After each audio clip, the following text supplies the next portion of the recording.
Oh, yeah, doesn't matter. Go on. Go on. All participants of this program and all listeners. I am most grateful to the Executive Committee of the Servants of the Buddha, and in particular to the present President, Professor Manori Senanayake, for this invitation and opportunity that was given to me. The subject is Buddha's last words, Appamadena Sampadetha. The Tathagata Gautama Buddha had achieved perfection in wisdom and compassion. According to, I think, we all know these two words very familiar, wisdom and compassion. His incomparable compassion is seen clearly by the fact that he had the blessings of 24 past Buddhas from Dipankara Buddha over a long period, which could be billions and billions of years. And he had the blessings of 24 past Buddhas, during which time he could have liberated himself, but he remained until he attained enlightenment and helped the fellow human beings to get liberated. That was his goal, and he reached it. His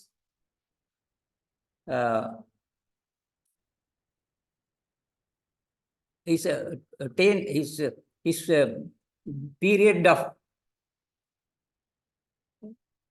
Buddhahood, that is, after enlightenment, he preached his Dhamma for 40 years after attaining enlightenment. And at the final stage of Parinibbana, he had this assembly of monks, large number of monks at Kusinara, where he wanted to verify whether he had actually got everything conveyed properly. At that final stage, he asked his disciples who assembled to get clarification on whatever they needed as clarification. So he asked this question 3 times, and there was silence. No questions were raised. All were satisfied that his message, his doctrine was absolutely clear. And thereafter, he expressed his final words: subject to change are all formations and conditioned things. Vayadhamma sankara, Appamadena Sampadetha. That was the final words. Now, use or supply. Now, before discussing the importance further, the meaning of Appamada can be found through several sources. The most relevant source is the Encyclopedia of Buddhism, which gives a summary of the Tripitaka, which is the Pali Canon, which has 14 suttas,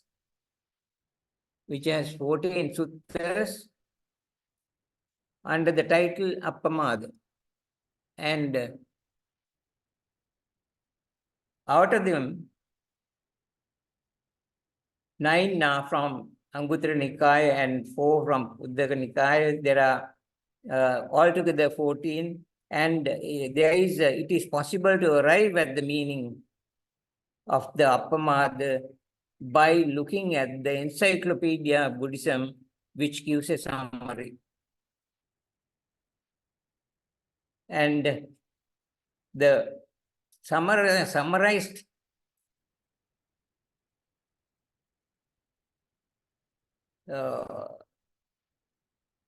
meaning, which has been actually prepared from all what is available, it's maintaining right mindfulness with wholesome thoughts, wholesome words, and wholesome actions, while refraining from unwholesome thoughts, unwholesome words, and unwholesome actions. Now, this is the meaning of Appamadena as one can get from the Encyclopedia of Buddhism. Of course, it is also available in many other records. It is noted here that conventional meaning and absolute or perfect meanings are different. Now, conventionally, the word Appamadena may have other meanings, but we need not try to compare them. But since we are clear about the meaning conveyed in the doctrine, we can proceed with the meaning that we have got. Now, the differences between conventional and absolute or perfect meanings are an obstacle to practice of the doctrine. It is, and this is due to each language has its limitations, because in Pali, the meanings or the words that are there convey the meanings that were used by the Tathagata Gautama Buddha as well as the philosophers of that time. But if there is no experience in a particular community about a particular item, particular thing, there won't be a word. So, since there was no experience among the Sinhala speaking people or the English speaking people or any other person, there can't be words for that. So finally, we arrive at these words like Appamadena, which are Pali words, which have special meanings, and we have to use them after verifying the actual meanings. It is due to these words being limited to only what has been experienced by people. In the doctrine, there are several terms which are not experienced by common people. Conventional Buddhism can be an obstacle to progress of Dhamma. We could make every attempt to move forward from conventional Buddhism towards Dhamma. So, this is unavoidable. The problem of conventional terms being a little obstacle. But it is possible to proceed towards Dhamma with some sort of, application, with some sort of, careful study. In order to emphasize the meaning of Appamadena, we can note that Venerable Narada, a great scholar, in his translation of Dhammapada, says that Appamadena is the only term in Dhammapada which he could not fit into a stanza in English with a single term. So he had mentioned this in particular, and then he had put a footnote also in the Dhammapada to say that Appamadena is the only word which he could not translate to an English word direct. Then there was the great Mahasi Sayadaw's pupil, Venerable Sayadaw Pandita, who states that the term Appamadena in application includes 5 spiritual controlling faculties: faith, effort, mindfulness, concentration, and wisdom. In Pali, there are Shraddha, Virya, Sati, Samadhi, Prajna. Faith, effort, mindfulness, concentration, and wisdom. All 5 controlling faculties are included in the one topic or one theme, Appamadena.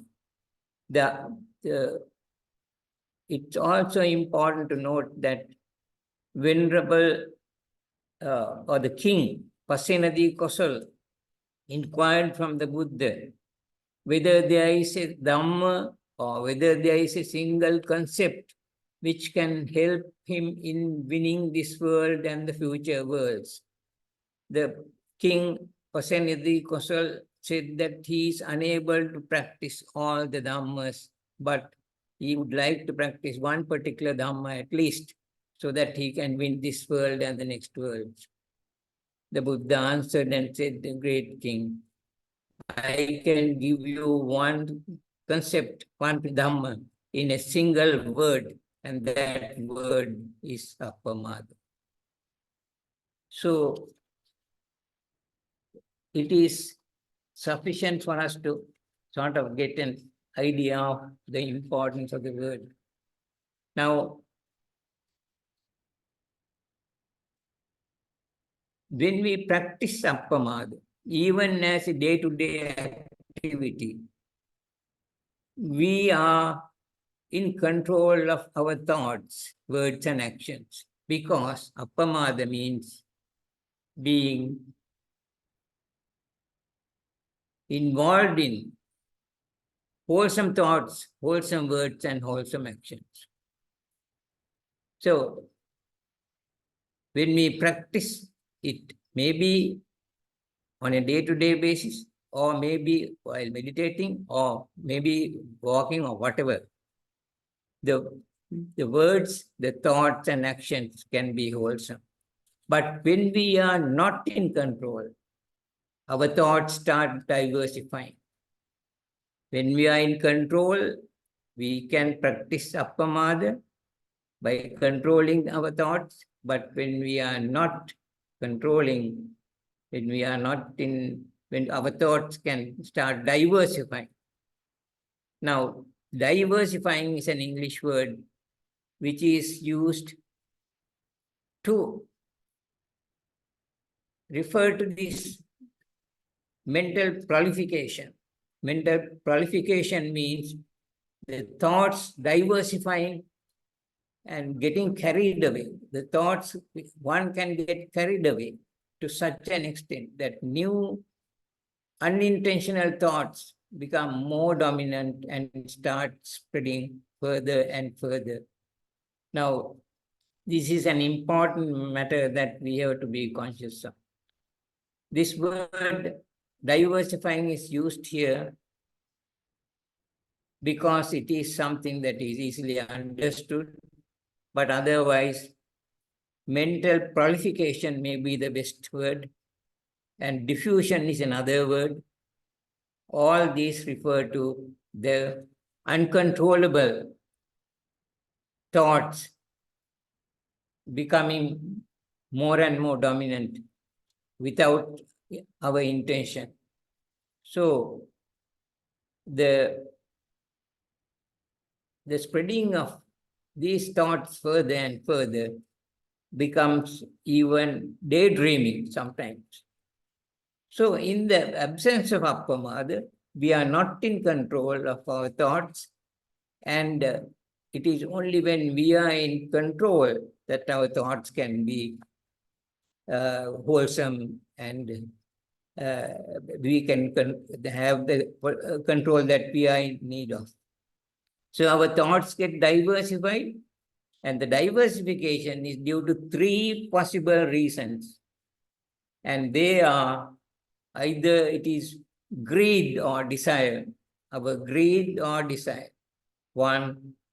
Then two, ego and conceit, ego conceit. And the third is the views and opinions. So the mental diversification takes place either due to greed and desire, or due to ego and conceit, or due to views and opinions. In Pali, they are called Tanha, Mana, and Ditti. Greed and desire referred to as Tanha, ego and conceit referred to as mana, and views and opinions as ditti. So, in short, Appamada, we prevent, with Appamada, we prevent greed, prevent ego, and prevent wrong views.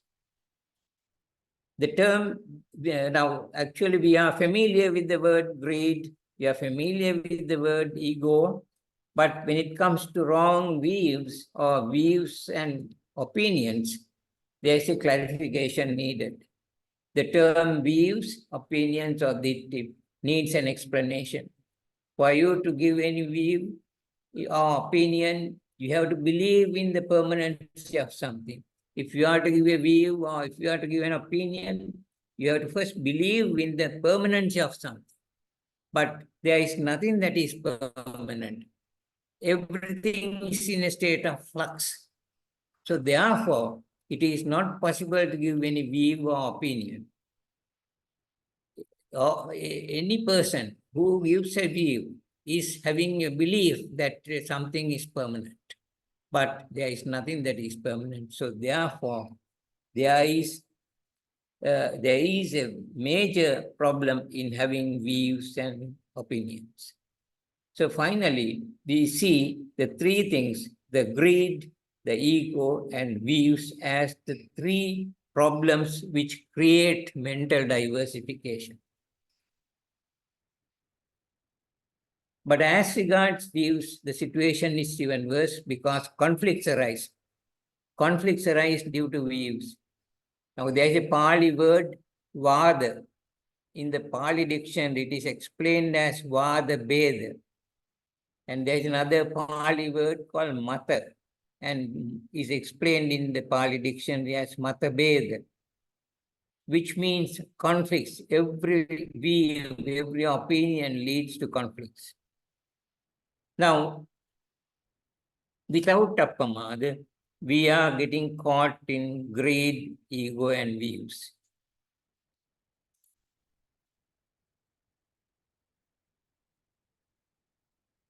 In fact, we are trapped. We are trapped in greed or desire. We are trapped in ego or conceit, and we are trapped in views and opinions. In fact, we are chained by ourselves to act like victims of our greed, act like victims of our ego, and victims of our views. We are unable to take correct, independent decisions because of our bonds, the three bonds of greed, ego, and views. Now, our mental progress, which is the forerunner to Dhamma, is seriously impeded with these drawbacks. With Appamada, it is possible to achieve freedom from all the bonds. If not, if we get carried away by mental diversifications, there will be the three problems of greed, ego, views. But if we avoid mental diversification and if we stick to Appamada, then there will not be any problem relating to greed, ego, and views. So, we can get rid of the chains of greed and desire, chains of conceit and views by practicing Appamada and preventing mental diversification. If we now, in the process, what has been happening, maybe we have not been controlling our thoughts, and we may not be practicing Appamada, and therefore there would have been stagnation on our path. If we have got stagnated without Appamada on our path, mental progress, there is a danger of faltering on our way. Since availability of time is the most valuable asset, there is an urgency regarding the putting in of every effort to move forward. Actually, the time is the most precious asset, which is not available available in plenty. It is really something that is becoming more shorter and shorter. The availability of time is extremely small, becoming smaller every time, every day. So there is an urgency regarding our putting things in place with every effort. One of the most salient features of Dhamma is to keep moving forward with every concept instead of getting stagnated. Now, Dhamma concept, where you are told that one concept should lead to the next concept. Now, if we are practicing, if we are learning, you have to practice, and if you are practicing, you have to realize. So you have to keep moving forward with every concept. Now, there is an important salient feature of Dhamma is to keep moving forward.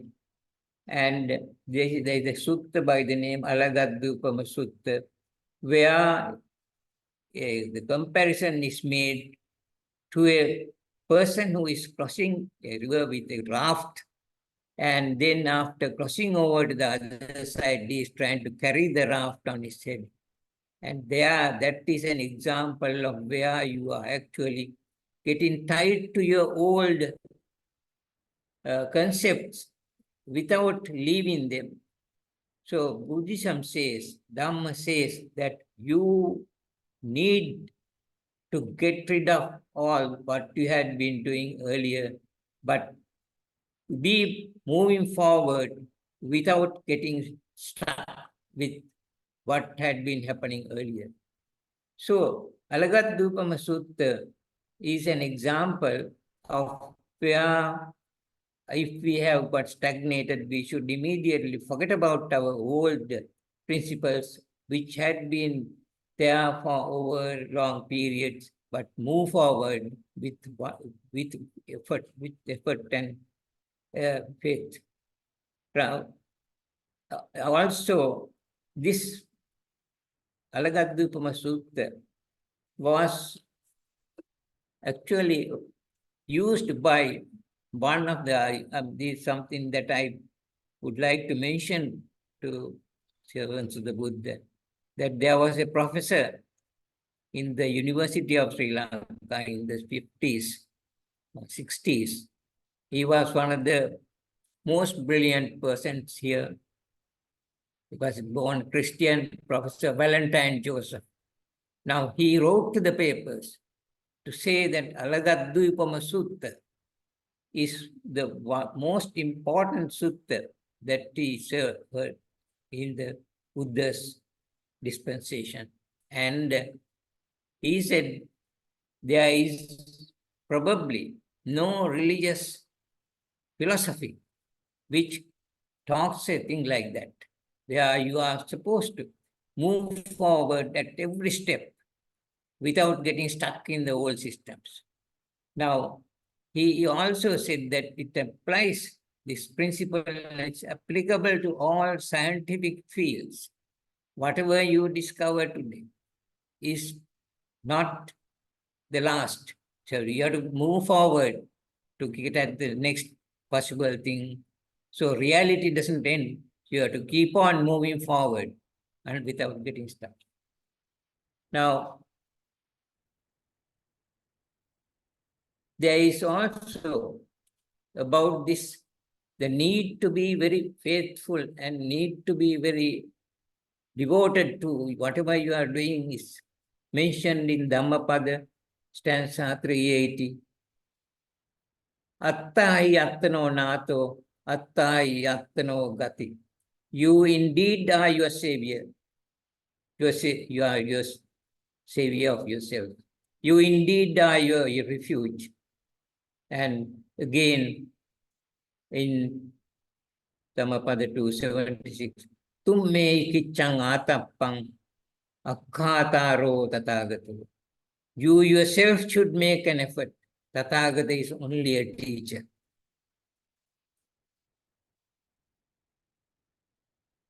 Now they're coming to the next principle relating to this subject is the doctrine of the Buddha. Is a doctrine of reality, referred to as Dhamma, on three fundamental characteristics of reality. Buddha based his doctrine on three fundamental characteristics of reality: impermanence, anitya; unsatisfactoriness, dukkha; and impersonality, anatta. Now, the followers of the doctrine may find it difficult to see the validity of the impermanence, unsatisfactoriness, and impersonality. Now, they are referred to as tilakshana, and there is this question of getting the seeing anitya as anitya, dukkha as dukkha, anatta as anatta, seeing impersonality as impersonality, or unsatisfactoriness as unsatisfactoriness, impersonality as impersonality. There is a difficulty. These are misconceptions. People can't see, people see unsatisfactoriness as satisfactory, impersonality as personality. And impermanence as permanence. Now, by applying Appamadena, one gets through, one getting rid of the thoughts of views and opinions. You apply Appamadena and then see that you get rid of mental diversifications, and therefore, by that means, all views and opinions, all greed and also ego can be avoided. By avoiding views and opinions, you can see impermanence as impermanence, instead of seeing impermanence as permanence. Because if you can avoid all views and opinions, that means you realize that everything is in a state of flux. Yeah, that is why we cannot have views and opinions. So therefore, we can realize impermanence as impermanence and anitya as anitya. It is easy to realize. Similarly, by following Appamadena, one can get rid of thoughts of greed and desire,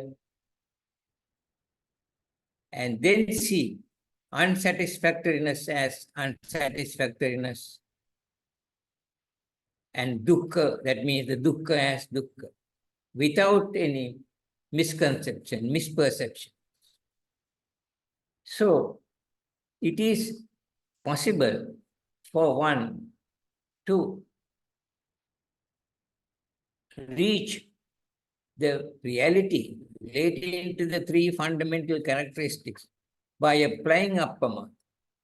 And also the third one, by following Appamadena, one can get rid of thoughts of ego and conceit. And if you get rid of your ego and conceit, you will see the reality of impersonality. Impersonality can be seen as impersonality if you can avoid ego and conceit. The problem is ego and conceit is there, and it is Appamadena which can help you to get rid of ego and conceit by preventing diversifications. So, Appamadena can help in preventing diversifications, preventing thoughts of ego and conceit, preventing thoughts of desire, and preventing thoughts of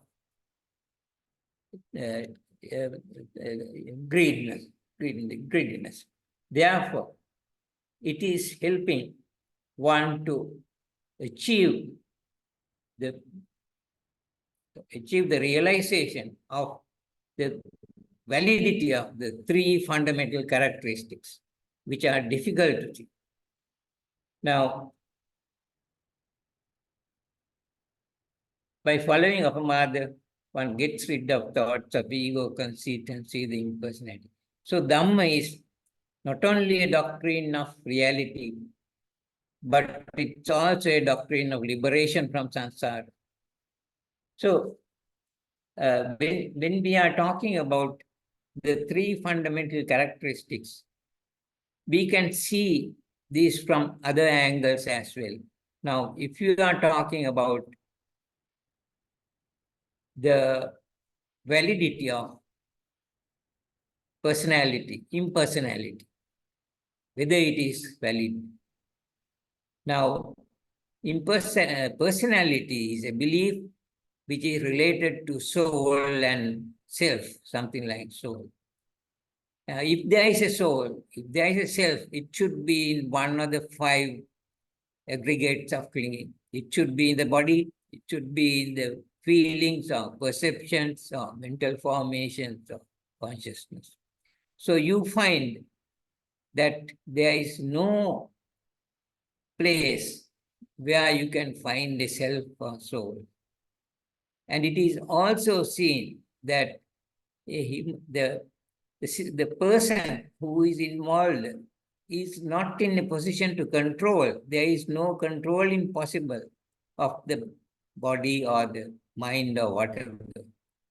The psychophysical system which we are referring to as the human being is not in control, not under control of this owner.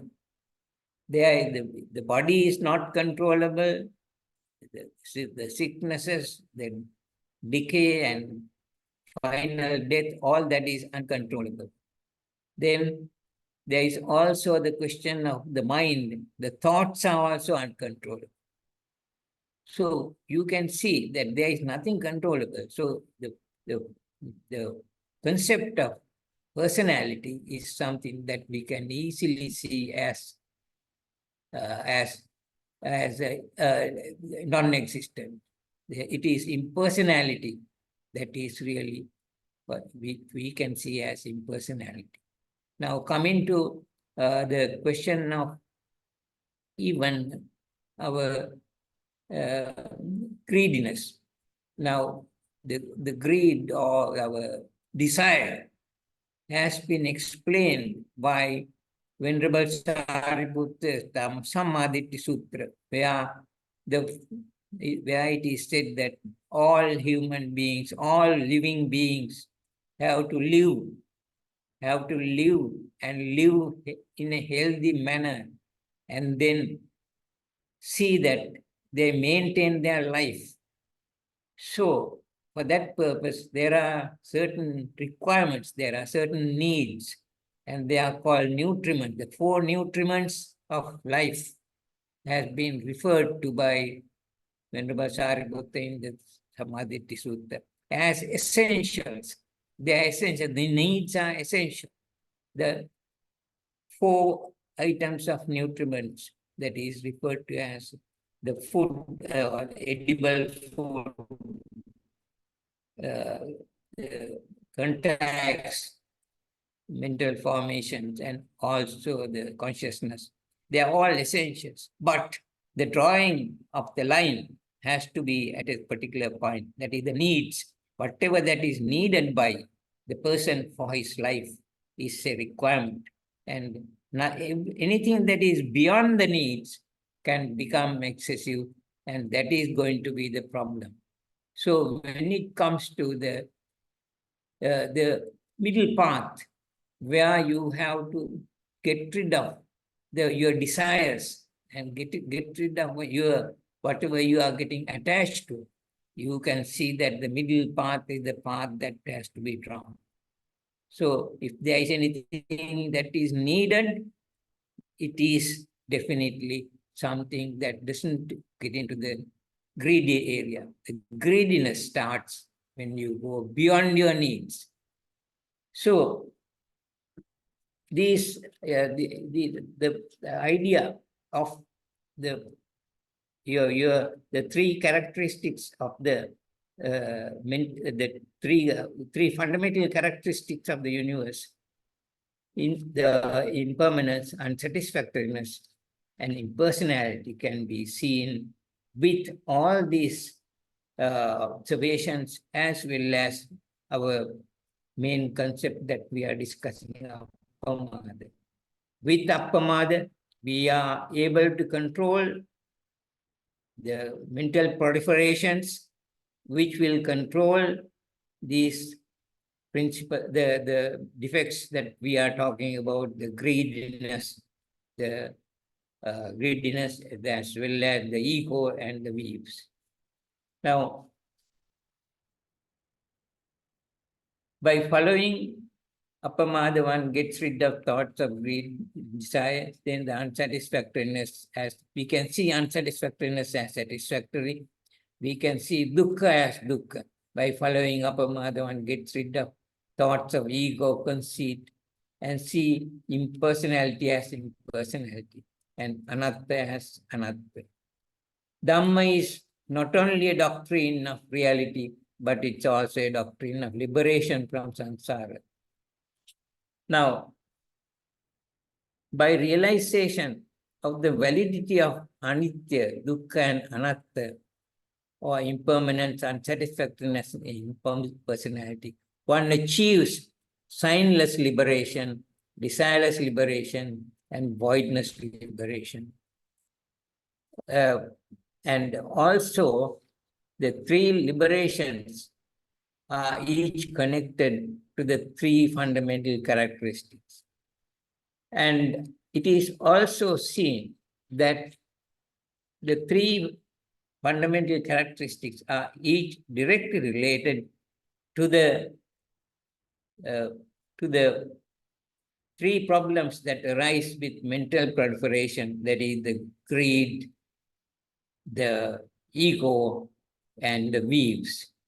The three are interconnected, and you can see that the validity of the Appamadena, principle of Appamadena, goes up to the three fundamental characteristics of the universe, which we can see as directly linked to the principle of three ways of liberation, that is, liberation of desireless liberation, the voidness liberation, and desire and signless liberation. The three liberations are connected. So it is Appamadena which keeps the mind open to wholesome thoughts, words, and actions, and prevents unwholesome thoughts, words, and actions, which are an obstacle to three forms of liberation.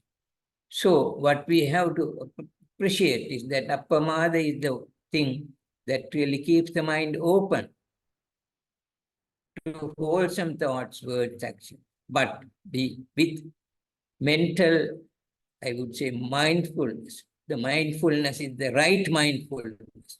With right mindfulness, we maintain Appamadena. So realization of impermanence by getting rid of views and opinions lead to signless liberation.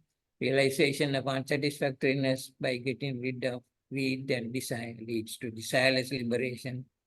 Realization of impersonality by getting rid of ego and conceit leads to voidness liberation.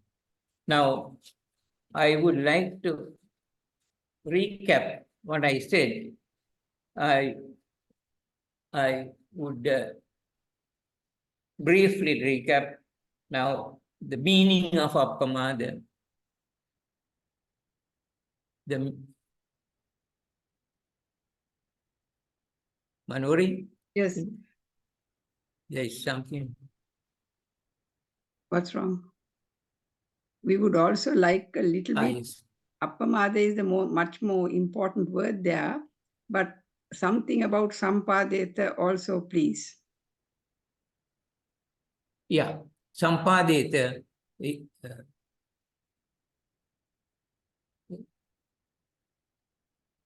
There is time. Yeah. Sampadetha is the supply, service, or produce. Sampadetha. So, actually, I mentioned earlier that it's really the thing that has to be produced, that has to be supplied, that has to be serviced.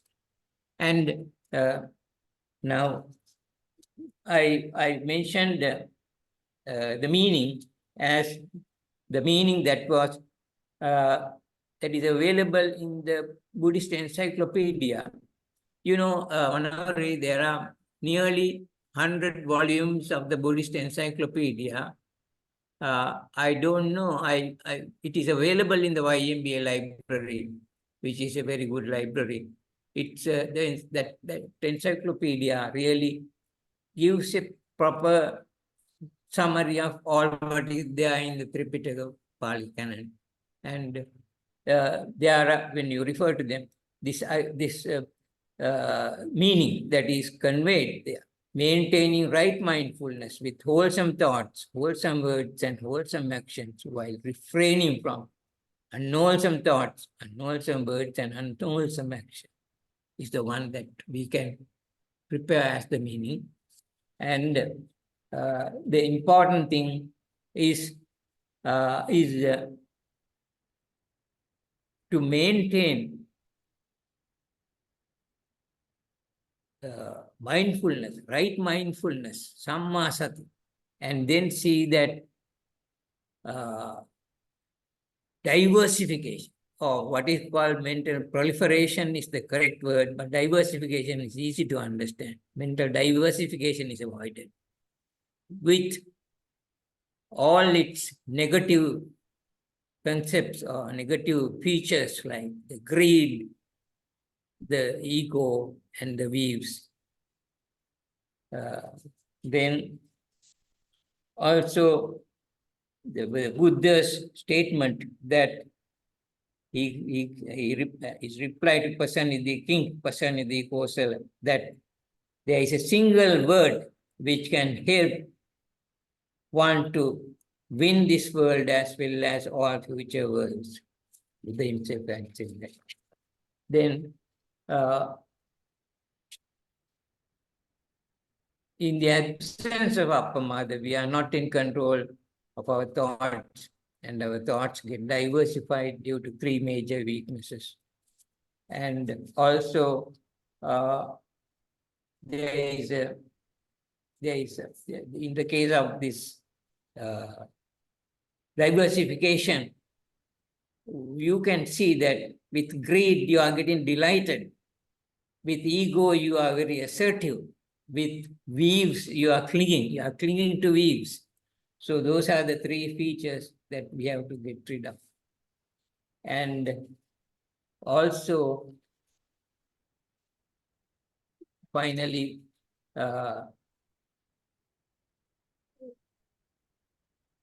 with Appamada, it is possible to achieve the freedom from all the bonds, from all the chains that we have got.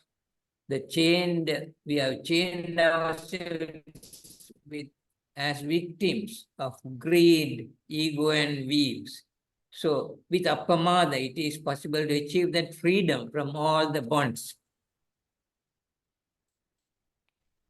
And finally, we see that by realization of the validity of the Anitya Dukkha Anatta, or impermanence, unsatisfactoriness, and impersonality, one achieves signless liberation, desireless liberation, and voidness liberation. So the Buddha, with his wisdom, reached the goal of enlightenment after being born as Prince Siddhartha. He achieved the goal of enlightenment. And then finally, with his compassion, reached the other goal of showing the fellow human beings the path to liberation. May all living beings be well and happy. Thank you. Thank you very much. That is really very valuable, all those deep meanings impregnated in that word, not only meanings, the process, as it were, in Appamadena. But commonly, I know, I fully accept that that's the absolute, when you look at it in the absolute way. Conventionally, Appamadena is called vigilant, be vigilant. It's a sort of a verb almost, it becomes. How has that happened? Or do you see any appropriateness in that? Good question. Now, in any language, in any community, if there is a experience in something, there is a word for that. If there is something that you have never experienced, there can't be a word. So, Appamadena is something that we had never experienced. Not any English-speaking person, not any Sinhala-speaking person who had experienced Appamadena. It is the Buddha's brain, wisdom, and not only Appamadena. You can think of Sankara. You can think of, nobody can explain Sankara easily. And there are other words like Pacha and so many which have to be, they are things. In fact, I'll give another example which come to my mind. Imasmin sate idam hoti. Imasmin sate idam hoti. Now, there is no English word or Sinhala word that can properly translate it. Because imasmin and idam are two different words in Pali.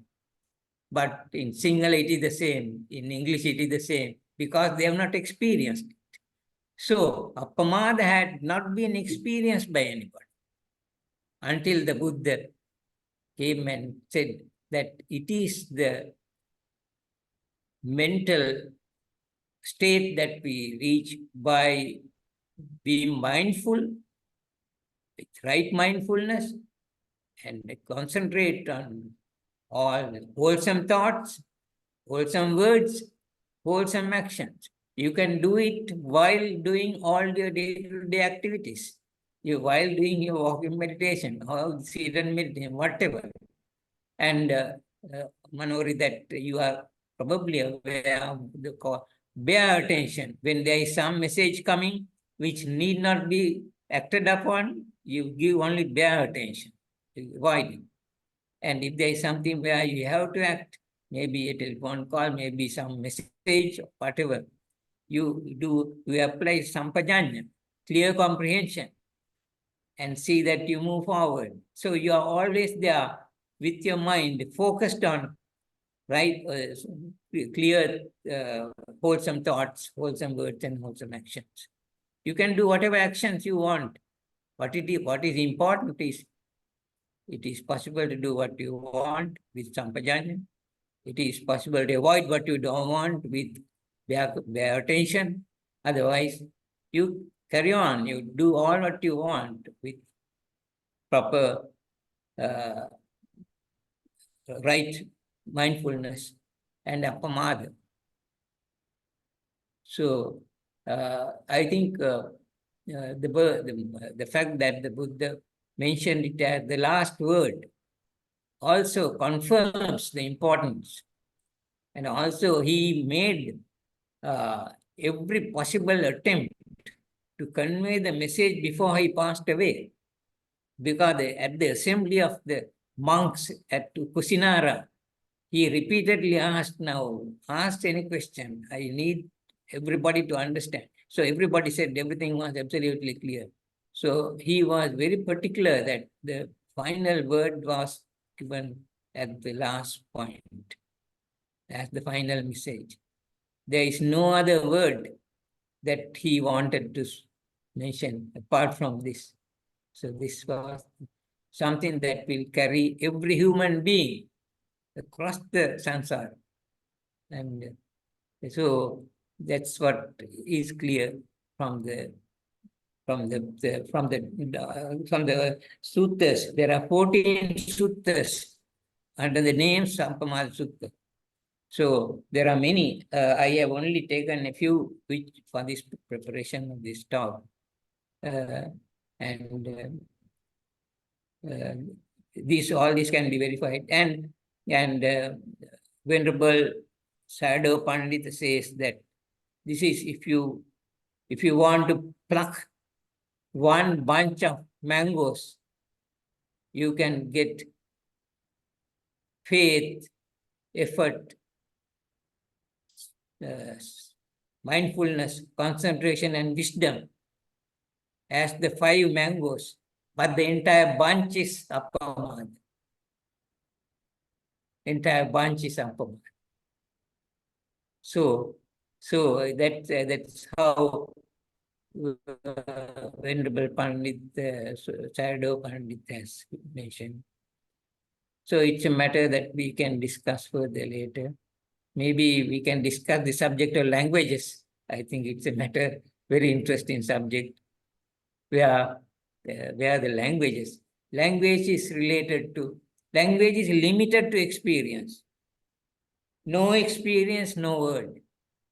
Where there is experience, there is a word. So there can't be a word if nobody has experienced it. It's like so that first person. Appamadena is the word which has got conventionalized. It has suffered conventionalized. So it's like that first person, second person, third person only we have. But in Pali, that's right. That's it. Yeah, that's right. So there is a fourth person. That is the imas means that idam hoti. That fourth person. Fourth person is the other person. So I, you, he, she, or it. I, you, he, the other person, and the other person. In Pali. That's so I think we need to discuss these later, one by one. Thank you very much for that very profound and took great pains in describing the true meaning and all that, how much it encompasses, how much it covers this one word.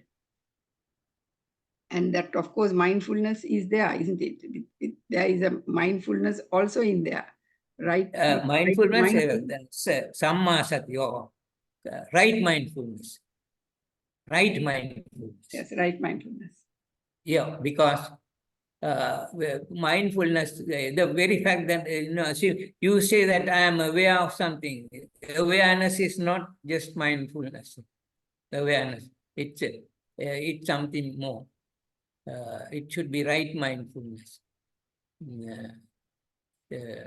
So otherwise, you reduce the importance of the word mindfulness. It is, I think, in the Noble Eightfold Path, sati is referred to as samma sati. It's Noble Eightfold Path. The word noble has a meaning. The word noble has a meaning. The word samma has a meaning. So otherwise, we can't just talk about mindfulness. Everybody says, I'm aware of something. That awareness is not new.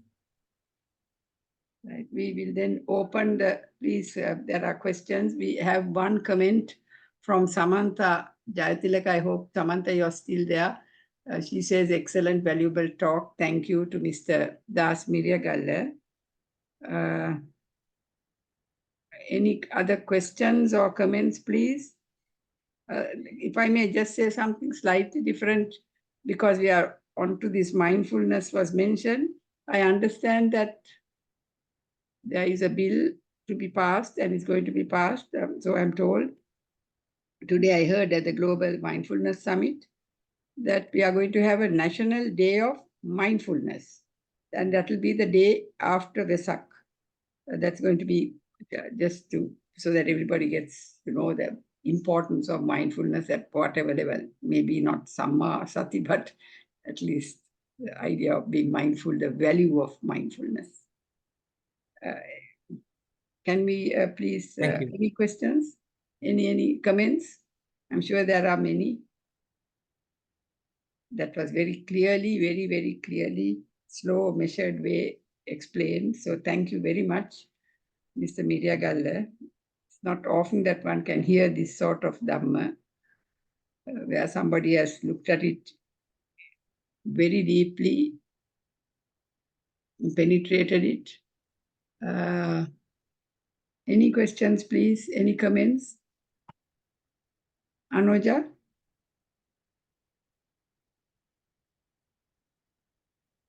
Well, perhaps it's just a comment. Mr. Miriyagalla, thank you very much for giving that absolutely comprehensive and detailed explanation of the term Appamada. And also you very clearly stated that it means right mindfulness. And what right mindfulness means, also you explained very clearly that it is wholesome thoughts, words and deeds, and the prevention of unwholesome thoughts, words and deeds. So that is Sati Sampadetha, which is right mindfulness, which promotes all these other developments of the human mind. Now, I'd just like to make a comment and also now, Mano just said that there is going to be a bill passed where we are going to have a day of mindfulness. Now, I'm sorry to say that I'm rather skeptic about these political labels because from the from the origin of any political slogan, I don't think we have had many benefits. And where mindfulness is concerned, unless we make a clear distinction between right mindfulness and just mindfulness, I think we are falling into a trap. Because simple mindfulness is something that even a murderer will be applying when he is committing his murder. He's got to be mindful that he's cutting somebody's neck. Otherwise, he can't do it. So the worst of criminal actions will be practiced with mindfulness. And also people who explain mindfulness clearly say that even a drunkard has a degree of mindfulness when he is getting home from the pub to his home. He's got to have some level of mindfulness to get back home.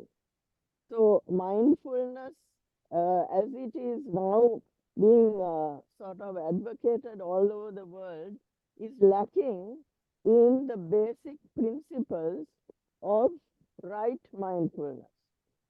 So I hope that this bill that is going to be passed and this day is not going to become another slogan in Sri Lanka, which ends up with no results. I mean, we had a Dharmishta society, if you remember, and what happened to that? It became like a dirty word in the end. Pardon? I didn't hear you properly. Yeah, no, we have had political slogans, like we had a thing called Dharmishta society. Anuja, you are fading out the Dharmishta society. Yeah, yeah. Dharmishta, yeah. Correct. So like that, now if we start with this and all the politicians get on a platform and start shouting mindfulness, right? I don't think even, I don't think it's going to have much effect on the society, because all that it will do is to trigger further hatred, further divisions and rivalries and jealousies and I don't know what else. So I have become a skeptic in my old age with regard to these political slogans, and I have to say, I'm very sorry that the politicians have picked up on this. I think they are completely lost for any kind of new initiative that's going to help this country. And so they have latched on to this term mindfulness. But I think we as Buddhists, we have to be vigilant. We have to practice Appamadena, as you suggested, and we have to go on the correct path of right mindfulness. So thank you very much, Mr. Miriyagalla, for that excellent talk, because I think this talk has come at a very good time where people can understand what right mindfulness means. Thank you. Thank you very much, Anuja. Now, I congratulate you for being so frank, and and also the other thing is that we have to use these terms like noble eightfold path. We say what is noble there, what is noble, and we talk of samma sati, samadhi, samma. What is the meaning of samma? What is the meaning of noble? And so in Sinhala we call Arya Ashtangika Marga, Arya. It's not just Ashtangika Marga. So therefore, all these words have very, very important meanings. And as you say, we should not be doing things for the sake of doing things. It's a very, your ideas are very highly appreciated. There is another comment here from Geeta Gunatilaka. Mr. Miriyagalla, Geeta Gunatilaka, there's much merit to you, Mr. Miriyagalla, for this very special word, Appamadena, and she's looking forward to listening to the recording yet again when it is uploaded. Thank you very much. I hope to upload it tonight. You said Geeta Gunatilaka or Guna? Gunatilaka. Okay. Thank you. She's now in this country, but she was in the UK for a while. Any other questions? Anybody with any comments?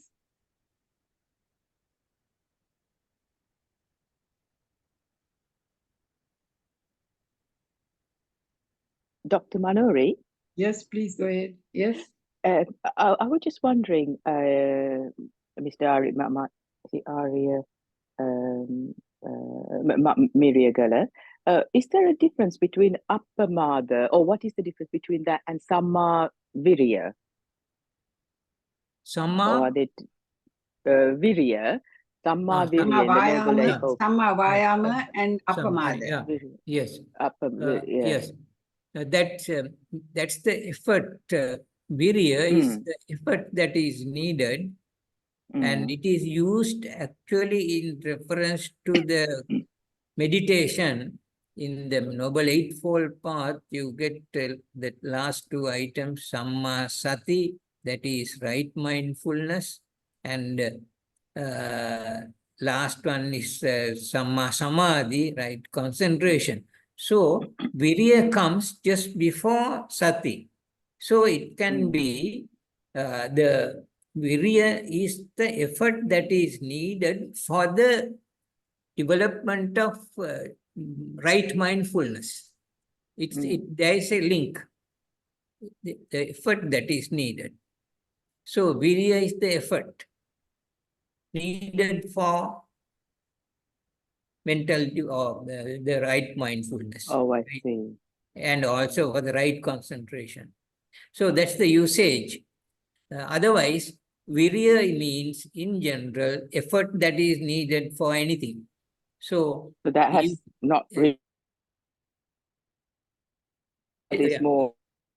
Appamadena, of course, is something wider, because I think there's a good answer that I can give. Venerable Mahasi Sayadaw's pupil, Mahasi Sayadaw Pandita, says that Appamadena includes Virya as well as effort, then faith, mindfulness, concentration, and wisdom. 5 things, 5 controlling faculties. So one of the controlling faculties is Virya, and Appamada consists of all 5 principles. So Virya is included in Appamada. According Lovely. to that definition. Yeah. Thank you, sir. Thank you. Thank you.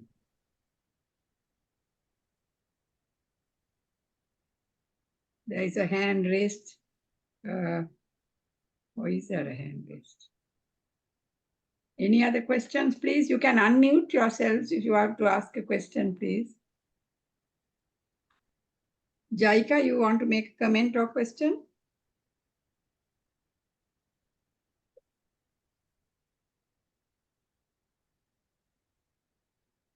There are no other.